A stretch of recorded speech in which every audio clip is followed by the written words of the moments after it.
반갑습니다. 오늘 노동절인데 이렇게 시간을 내주셔서 하나님께 기도하심으로 나아가시는 여러분들을 축복합니다. 오늘 사도행전 25장의 말씀인데요. 제목이 멈춰진 인연이라는 제목으로 주의 말씀을 증거하겠습니다. 우리가 지금 사도 바울 사도행전의 행적을 쭉 살펴보고 있잖아요. 사도 바울이 1차, 2차, 3차 전도 여행을 마치고 드디어 예루살렘으로 하나님께서 올라가라 라고 말씀하셨고, 사도 바울이 예루살렘에 올라갑니다. 그곳에서 행복한 꽃길이 이제 예약된 게 아니라 그곳에서는 핍박과 고난이 있을 것을 하나님이 이미 사도 바울에게 말씀을 해 주셨죠. 올라온 지 불과 며칠이 안 되어서 사도 바울은 아시아에서 온 유대인들에게도 고발을 당하고 대제사장과 장로들에게도 고발을 당하여서, 첫째, 로마의 정치법으로는 반란자로 고발을 당해요. 또 율법을 지키지 않는 자로도 고발을 당해요. 그리고 성전을 더럽힌 자로도 고발을 당하죠.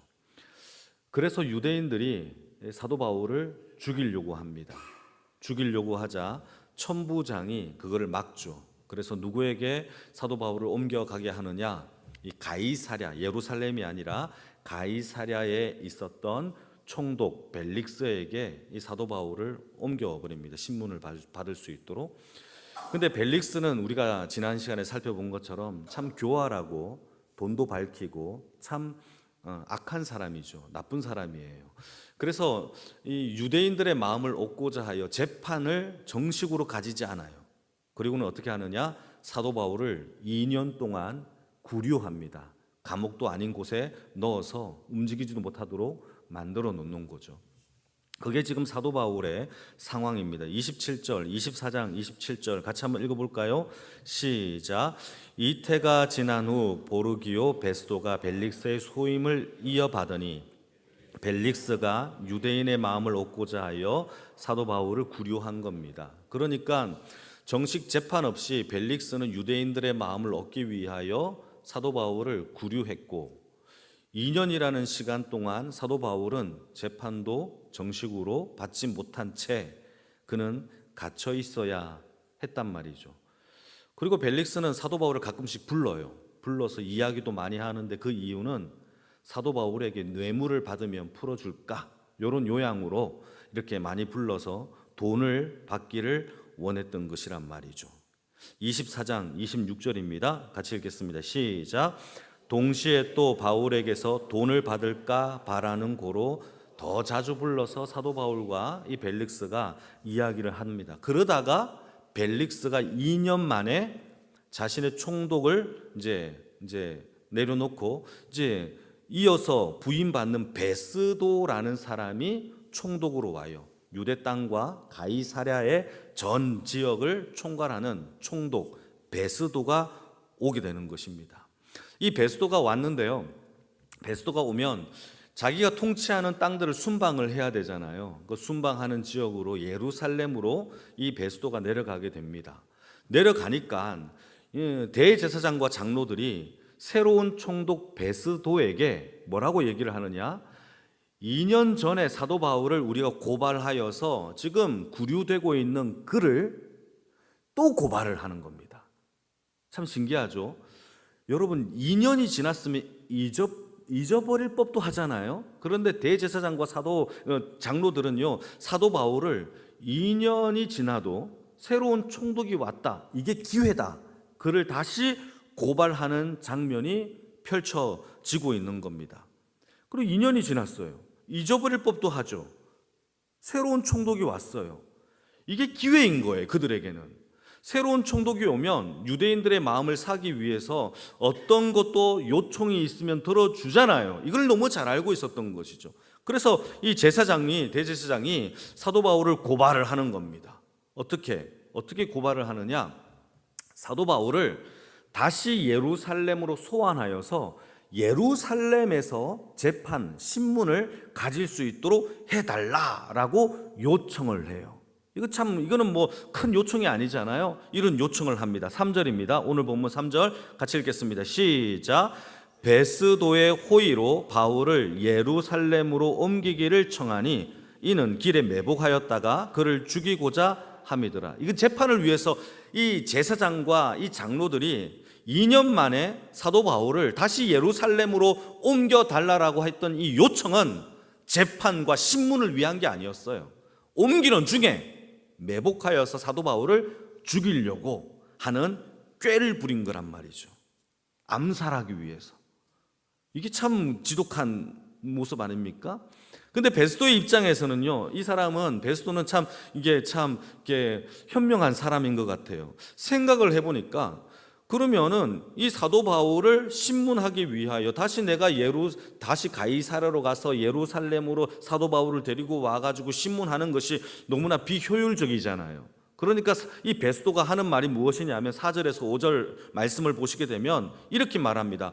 아니, 내가 데리고 다시 오는 것보다 너희들 중에 유능한 사람을 내가 데리고 가서 가이사랴에서 신문하는 게 낫지 않겠느냐라고 이야기를 해요. 4절 5절입니다. 같이 읽겠습니다. 시작.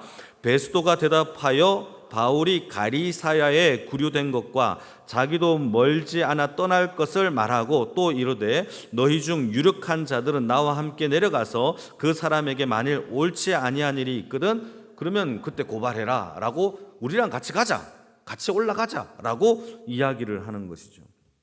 그리고 이 사도 바울은 시민권이 있었어요. 로마의 시민권. 만약에 황제에게 상소를 하게 되면은 반드시 로마법에는 이게 있죠. 로마의 황제에게 로마의 시민이 상소하면 상소한 자가 황제 앞에서 반드시 변론을 해야 되는 법 체계가 있었어요. 그러니까 이 사도 바울이 만약에 상소를 하게 되면은 다시 황제 앞에 서야 되는 이런 문제도 있어야 되겠죠.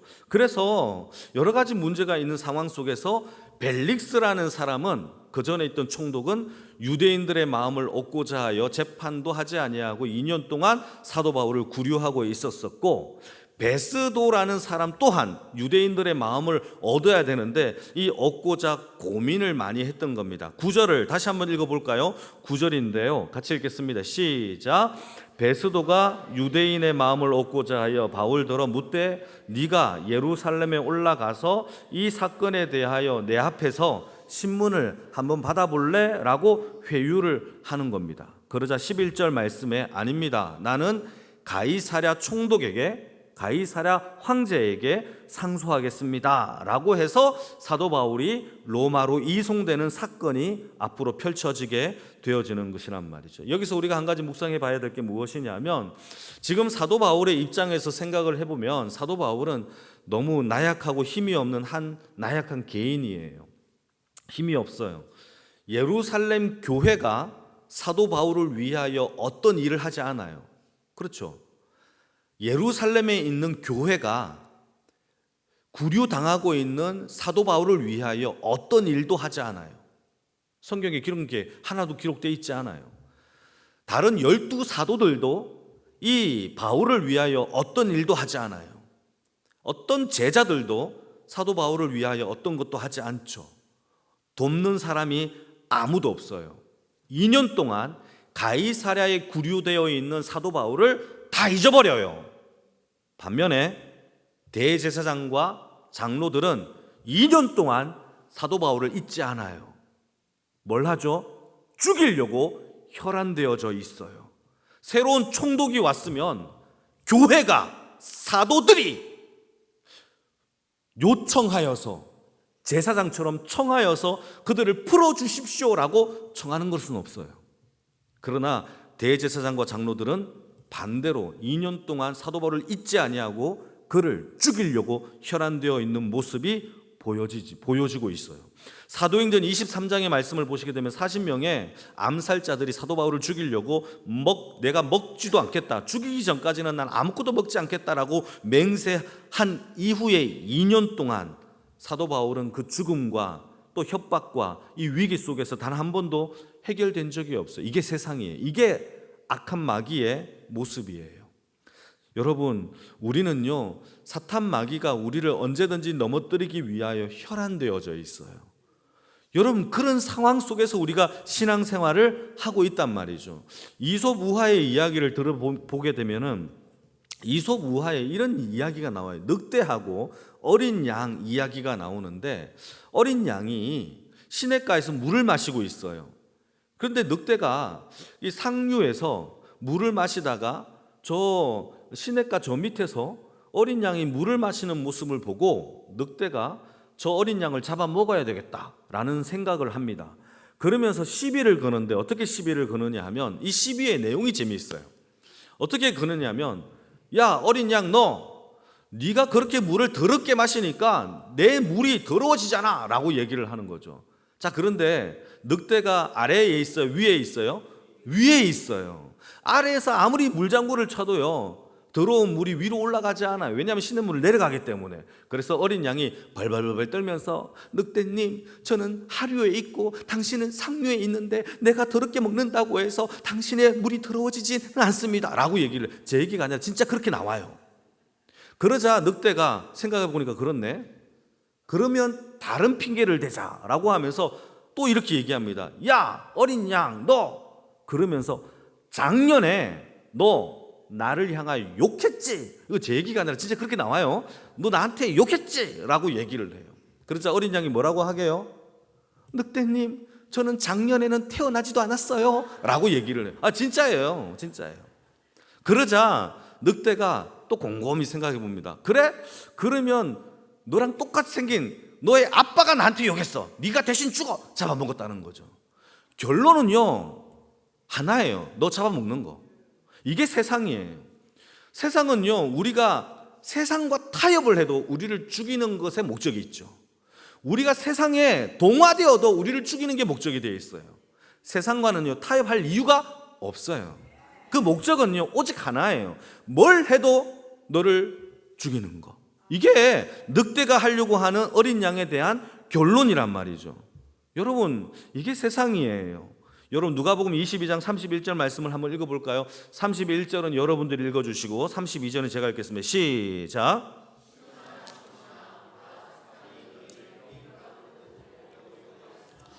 사탄이 너희를 밀가부르듯 요구했으나, 32절 제가 읽겠습니다.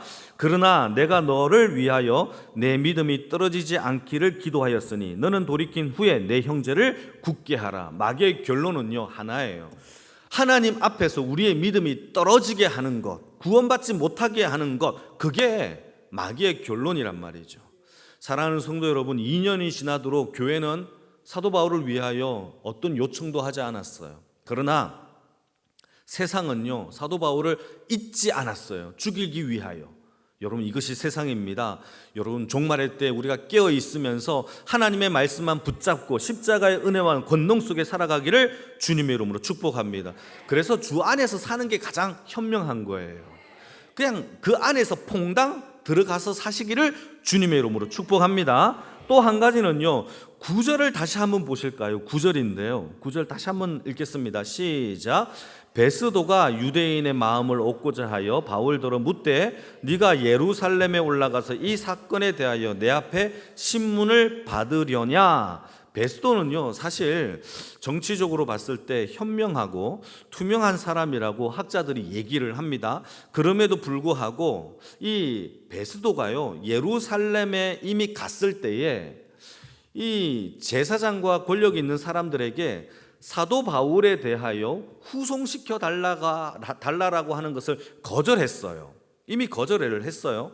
그리고 7절 말씀을 보시게 되면, 7절을 여러분 보시면 7절에 베스도가 이 유력한 사람들과 가이사랴에 가서 신문을 해보니까 사도 바울에게 죄가 없다라는 사실을 이미 알게 되었어요. 충분한 증거가 없는 거예요.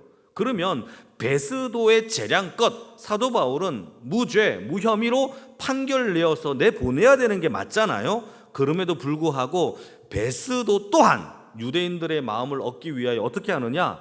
사도 바울을 불러다가 회유하는 겁니다. 너 혹시 예루살렘에 가서 한번 재판 받아보지 않겠니? 라고 이야기하죠. 왜죠? 유대인들의 마음을 다시 얻으려고 하는 베스도의 마음이 있었기 때문이죠. 아무리 유능하고 훌륭한 사람이라도 인간의 마음에 그 한계가 늘 있단 말이에요. 여러분, 베스도의 마음이었단 말이죠. 우리도 마찬가지예요. 우리가 정의롭고 공평한 사람처럼 보이지만 우리도 늘 인간의 한계, 사람의 마음을 얻고자 내 판단과 그릇된 행동들이 우리에게는 없을까요? 우리도 있어요. 이게 한계예요. 본디오 빌라도라는 총독을 보게 되면 그 사람이 얼마나 멍청합니까? 그래서 멍청해서 그런 나쁜 짓을 저질렀어요? 아니에요. 본디오 빌라도 총독이 될 만큼 공부를 했다라는 거는요, 우리나라로 따지면 서울대 나왔을 거예요. 그리고 뭐 육사 정도에 나와가지고 어느 정도 리더급이 되었을 거란 말이죠. 정치적인 공부도 많이 했을 거예요. 그래서 총독까지 된 거 아니겠습니까? 근데 본디오 빌라도가 예수에게 신문을 합니다. 3번이나 성경에 기록되기를 예수가 3번이나 이 사람은 죄가 없다라고 3번이나 얘기를 해요. 예수는 무죄하다. 예수는 무죄하다. 예수는 무죄하다. 손을 씻으면서 얘기를 해요. 3번이나 예수가 죄가 없다라고 얘기해요. 그럼에도 불구하고 유대인들의 마음을 얻기 위해서 예수를 십자가에 내주는 것이 본디오 빌라도의 모습이었단 말이죠. 벨릭스는 어떻습니까? 벨릭스도 마찬가지죠. 유대인들의 마음을 얻기 위하여 재판도 하지 않고 구류를 2년 동안 합니다. 여러분 또 있어요. 헤롯 아그리빠라는 사람은요, 야고보라는 이 유대인의 초대교회 지도자를요 그냥 죽입니다. 최초의 지도자인 이 야고보를요 순교시켜 버리죠. 그리고 베드로를요 감옥에 가둔 사람도 아그리빠 1세예요. 왜 그러죠? 사람의 마음을 얻기 위해서인 거예요. 그들이 다 바보 같고 악해서가 아니라 사람의 마음을 얻으려면 그런 나쁜 짓을 지를 수밖에 없는 거예요. 여러분, 저는 이게 너무 마음이 아파요. 그리고 저도 이럴까 봐 두려워요. 사람에게 마음을 얻기 위하여 설교도 바꿀 수 있어요. 설교자들은 사람의 마음을 얻기 위해서 이 말은 못해요. 못하겠어요. 상처받을까 봐. 그럴 수 있을까요? 없을까요? 있어요. 하나님께서 주시는 메시지를 못 전해요. 요나 선지자가 니느웨 백성들에게 40일이 지나면 이 성 망할 거야를 못 전해요. 전하면 어떻게 될까요? 니느웨 군사들이 와서 죽이겠죠. 그래서 어떻게 합니까? 도망치는 거죠. 여러분, 이것이 인간의 나약한 사람의 모습이에요. 메시지만 그럴까요? 아니에요. 모든 관계 속에서 우리는 타락하는 가장 큰 요인이 뭐냐? 박해가 아니에요. 사람의 눈치를 볼 때 우리는 타락해요. 명심하기를 주님의 이름으로 축복합니다. 여러분, 추위가 오면 옷을 여미죠. 이 옷을 벗기는 방법은 태양이 더 강렬하게 비치는 것밖에 없죠. 박해는요, 사람을 더욱더 주님 앞에 가게 해요. 그러나 평안할 때 그 사람이 인기를 얻고 막 사람들이 다 박수 치면서 우쌰 우쌰 할 때에 그 사람은 스스로 타락하게 돼요. 여러분, 세상 앞에서, 교회 앞에서, 성도들 앞에서, 어떤 그 누구 앞에서 사람에게 인기가 없는 인생이 되는 게 복이에요. 참 신기하죠? 사람에게 인기가 있어지면요, 그 사람은요 점점 타락하게 되더라고요. 돈이요 많으면요 타락하게 돼요. 우리는 돈이 없어서 타락하지를 못하잖아요. 돈이 많으면요 이상하게 돈으로 타락하게 돼요. 하나님께서 저와 여러분들에게 적당히 주시는 일용할 양식에 감사하는 인생이 되기를 축복합니다. 이게 복이에요. 정말 복이에요. 여러분, 아내와 남편이 하나임을 감사하십시오. 이거 감사할 일이에요. 여러분, 중동 지역에 아내가 많아요. 그러면 여러분 어떻게 감당하겠어요? 여러분, 제가 여러분들의 이해를 돕기 위해 여러 가지 예를 드는 거예요. 여러분, 사람은요 인기가 많으면 사람의 눈치를 보게 되고 그로 인하여 스스로 타락하게 되어지는 것이, 여러분, 이게 세상의 모습이란 말이죠.